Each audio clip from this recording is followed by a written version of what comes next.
চিন্তা করছি মেয়েরে 3টা ফ্ল্যাট দিমু, ওর মধ্যে কোনো একটা ওর সাজসজ্জা আর 2টা দিয়ে ওই হাজবেন্ডে নিয়ে চলবে, একটা শিক্ষিত ভালো ছেলের কাছে দিব, যাতে সীমিত টাকা দিয়েও ওরা সুখে থাকতে পারে।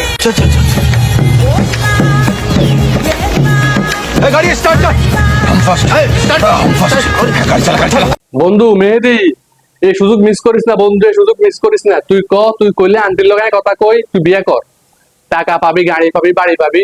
তোর চাকরি বাকরি করতে তোর কষ্ট হয়, চাকরি বাকরি করার লাগতো না। বিন্দাস পায়ের উপরে ঠ্যাং উঠায় খাবি আর বউলো ঘুমাবি আর গরবি সিল করবি। তুই রাজি থাকলে ক, আন্টি লাগায় কথা কই। পড়াশোনা তো করছস, মোটামুটি স্মার্ট আসস, সুন্দর আসস। হ্যাঁ, ওই বাকি যেটা তা আসস, আন্টিটা জানা না, আন্টিটা কোথার ন। তুই রাজি থাকলে ক, আয় আন্টিরে প্রস্তাব দি, তুই বিয়া কর, বিয়া করে এলা। এই সুযোগ বন্ধু মিস করিস না, এই সুযোগ মিস করিস না। আয় চলিয়ে, তাড়াতাড়ি চলিয়ে। এই সুযোগ মিস করলে যেন